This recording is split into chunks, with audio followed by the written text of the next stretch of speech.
je sais pas vous, mais alors moi ça va beaucoup mieux depuis que j'ai compris le combat spirituel. Sauf que des fois, de temps en temps, je me dis quand même, je pourrais faire peut-être plus connaissance avec la tactique du diable. La tactique du gendarme. D'abord, la première tactique du diable, c'est de dire on n'attaque que les grands pécheurs. Ceux qui profitent de la nuit, des addictions, du monde d'aujourd'hui et qui ne croient pas. Alors ça, oh, des gens comme ça, on en a plein. Moi, je suis un catho pratiquant et je cherche la sainteté de Dieu. Je prie tous les jours, je vais à la messe tous les dimanches.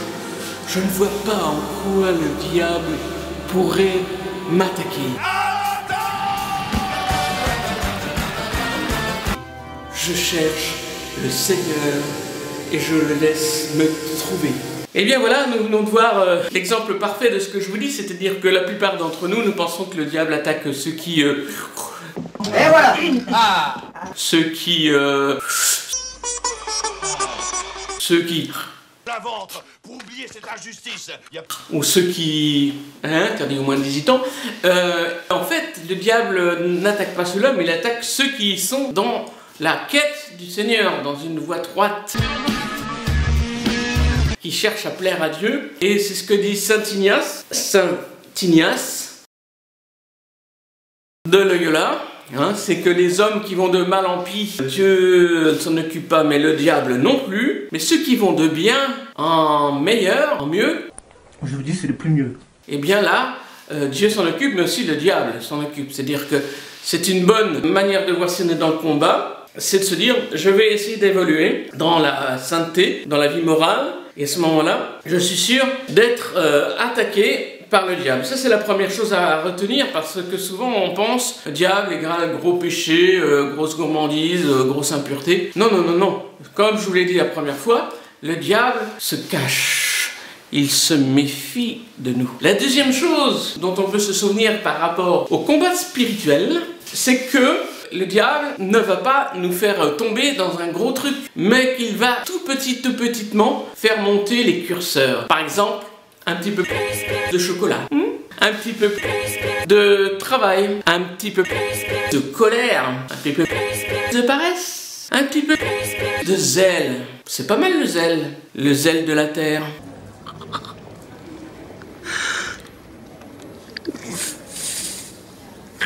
Mais parfois, on peut se dire que même dans ces choses qui nous semblent tout à fait positives, tournées vers le Seigneur, on en fait un peu trop. Trop c'est trop. On peut pas accepter.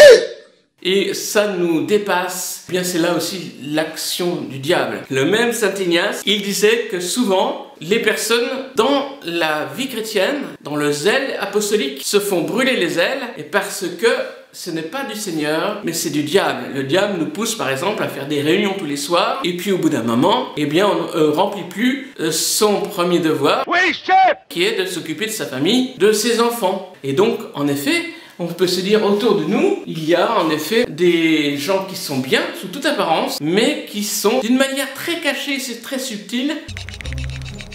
J'aime pas tellement quand tu ris comme ça, patron. Ça me fait peur.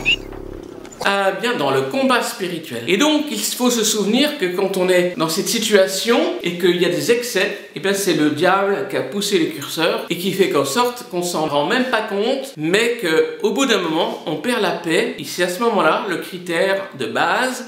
Si on a perdu la paix, si on est... T'es tendu comme une crampe. Eh bien, ça veut dire qu'on est vraiment dans le combat spirituel et que le diable est en train de gagner du terrain.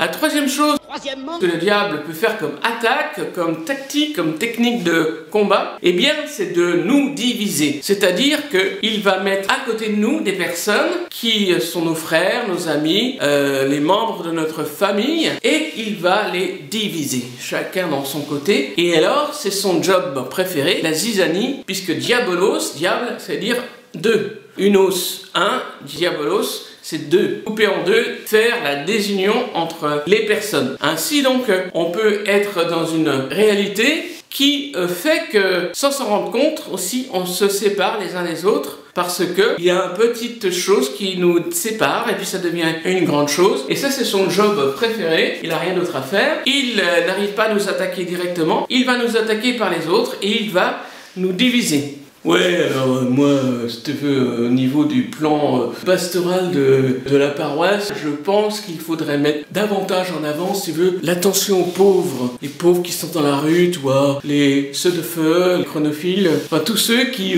n'ont ni fil, ni salaire, ni même domicile fixe. Alors moi, je ne suis pas du tout d'accord. J'en ris. Je pense que dans la paroisse, le plus important, c'est l'adoration de ce sacrement et la vie spirituelle. Car ça nous manque énormément à mon mari et à moi, ainsi qu'à mes enfants. C'est la priorité. Je suis pas du tout d'accord avec toi, Jean-Philippe, quand tu parles des pauvres. Ouais, mamie, tu me casses un petit peu... On s'en fout, la vieille. Tu m'énerves, j'ai envie de te... C'est moi que tu parles, là, c'est moi. Ah, mais restons calmes, Jean-Philippe. Ouais, La division. Nous allons voir aujourd'hui la technique opératoire de la division. C'est le sport préféré du diable, et quand il n'arrive pas à nous attaquer perso, il attaque le groupe, la cohésion d'une fraternité, d'une communauté, d'un groupe de prière, d'une paroisse, de nos familles. Il est vraiment le diviseur. La quatrième tactique du diable, c'est le mensonge. Tu mens. Tu mens, il ment. Alors là, le mensonge, c'est pareil, il ne va pas aller avec des gros mensonges, mais il va aller des tout petits mensonges de rien du tout. Par exemple, dans la Genèse, au chapitre 2, le serpent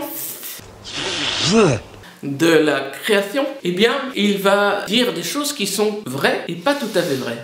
En vrai, qui était faux. Et voici The Bible. Reprenons The Bible depuis le début. Au chapitre 3 de la Genèse, le serpent était le plus rusé de tous les animaux sauvages que Dieu avait fait. Il dit à la femme, Dieu a-t-il vraiment dit, vous ne mangerez aucun des fruits des arbres du jardin?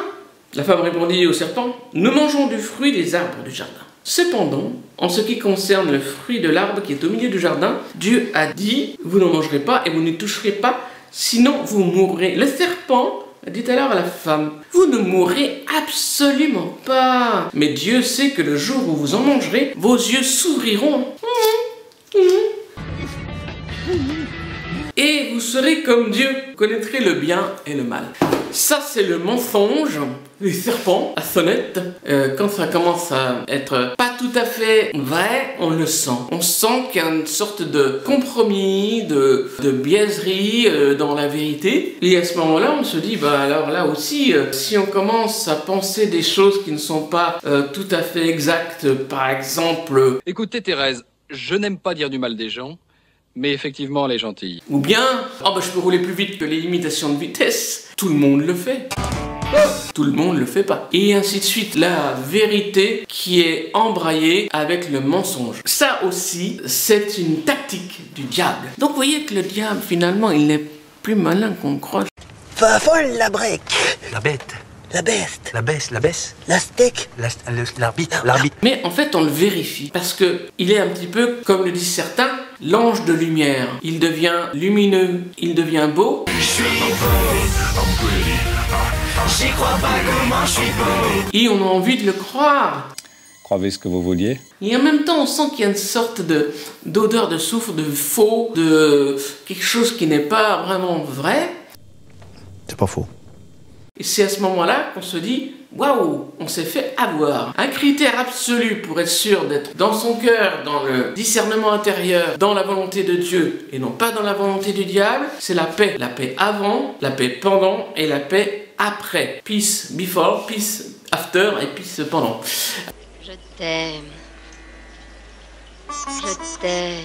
Alors, ce qui est important, c'est cela, de pouvoir vivre dans cette paix du Seigneur.